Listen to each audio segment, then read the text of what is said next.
The Victorians had a problem we no longer fully appreciate. In 19th century England, a woman could not simply say what she wanted, not in polite society, not directly.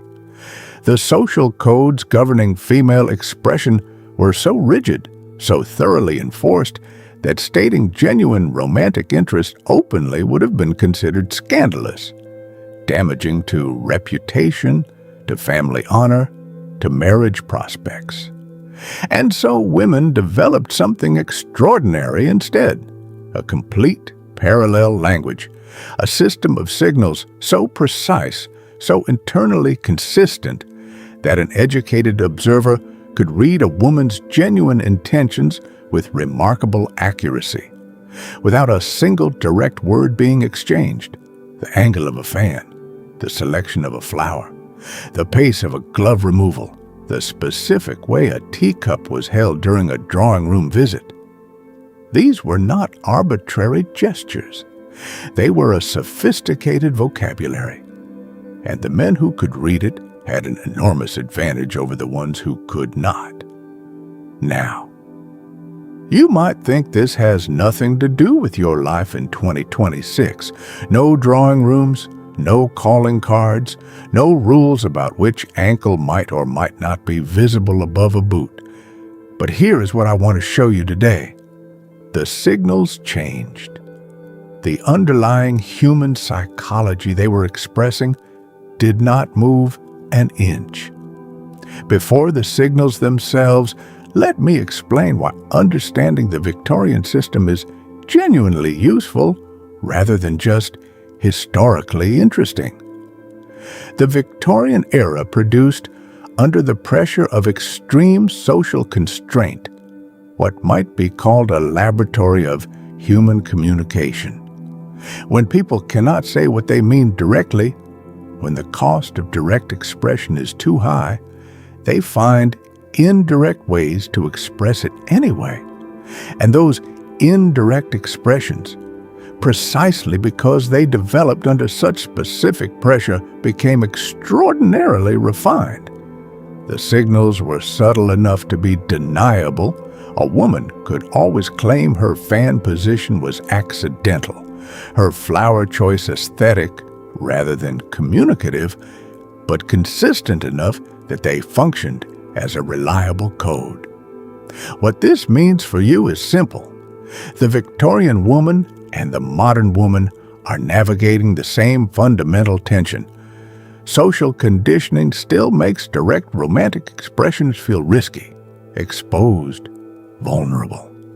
The direct approach is still not always the first one taken. So the signals persist, updated in form, identical in function. And the man who knows what to look for, who has done the equivalent of learning the Victorian code for the contemporary context, reads what is actually being communicated rather than only what is being said. Signal 1, the fan, and what she did with it.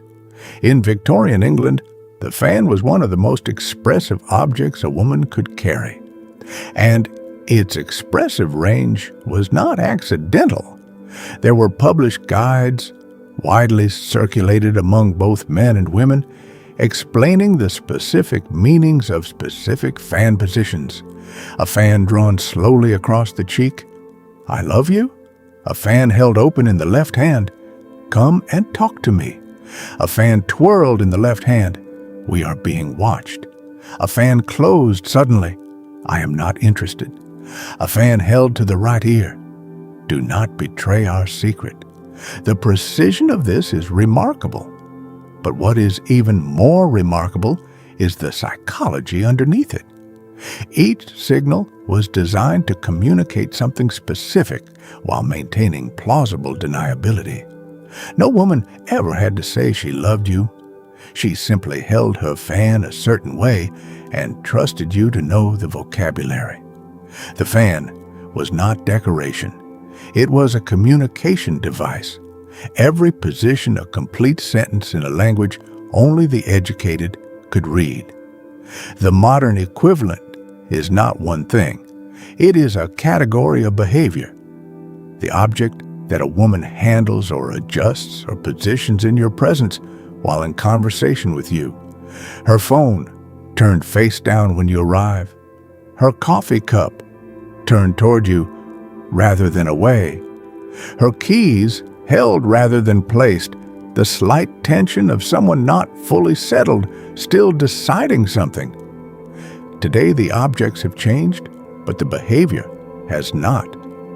What she does with things in her hands while she is in your company is still communicating something she has not said directly. Watch what she does with her hands, not what she does with her words. The hands were always the honest part. Signal 2. The calling card, timing, and what it said.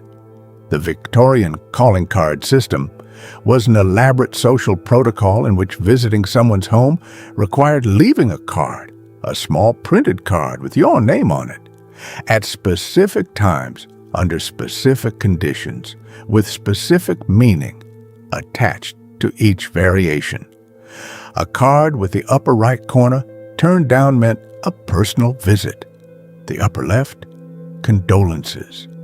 The lower right, farewell before a long journey. But what interested me most, in the context of hidden intentions, was the timing dimension. A woman who returned a man's card quickly, same day, next morning, was communicating interest that polite language could not express directly. A woman who delayed was signaling either genuine absence, genuine disinterest, or genuine deliberation. The speed of the response was information. The modern equivalent is almost too obvious to mention, but it is worth being precise about it. The response time to a message, and more specifically the pattern of response times, is one of the most reliable behavioral signals available in contemporary communication. Not any single response, the pattern. The woman who responds immediately when you message at a time she's clearly occupied with other things is communicating something. The woman who consistently replies at the same long interval, regardless of circumstance, is communicating something different. And the woman whose response time decreases over the course of several conversations without you changing anything about your approach is communicating something the Victorians would have recognized immediately. Speed of response was never just about convenience, it was the truest available signal of priority. And priority is what people show when they are not performing. Signal 3, the language of flowers, what she chose to give floriography. The language of flowers was one of the most elaborate codes of the Victorian era.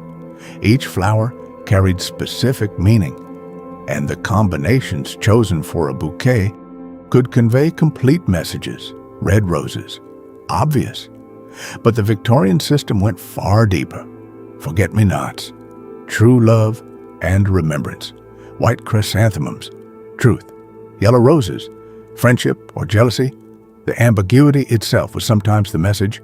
A single red tulip, a declaration of love.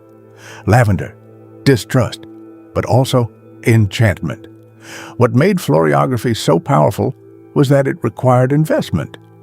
Choosing flowers deliberately, learning their meanings, making a specific selection, communicated effort and attention that the social codes of the era prevented being expressed any other way. The modern equivalent is the specifically chosen thing, not the generic gesture, but the precise one. The reference to something you mentioned weeks ago, the book left somewhere she knew you would find it, the song sent without explanation at a time that made its meaning clear. What women communicate through specific selection, through the choosing of a particular thing rather than any equivalent thing, is deliberate attention. It means, I have been thinking about you in specific terms, not general ones. I know enough about you to choose this rather than that. The specifically chosen detail is always the tell. Generic gestures are social maintenance. Specific ones are declarations dressed in deniability. When she remembers a specific thing and brings it back, she has been carrying you with her. That is not a small gesture. That is the Victorian rose. Signal 4. The glove. How she used it in your presence. Victorian gloves were not simply functional garments. They were, like the fan, expressive objects whose handling communicated precisely calibrated messages. A woman who removed her glove slowly in a man's presence was communicating availability, offering something intimate in the only form the social code permitted. A glove dropped near a man of interest, an invitation to retrieve it, and thereby establish physical proximity. Gloves twisted or played with, nervousness in the presence of someone who created it. But what interested me most about the glove signals was the vulnerability dimension. Removing a glove was the Victorian equivalent of letting down a guard. Hands without gloves were considered intimate, a part of the body usually kept covered in mixed company. The deliberate uncovering was a deliberate exposure. The modern equivalent is the self-disclosure moment, the thing she tells you that she signals, either directly or through context. She does not tell everyone. The specific personal detail shared in an atmosphere of deliberate privacy. The laugh that she seems faintly surprised by. The opinion held back in group settings that emerges one-on-one with you.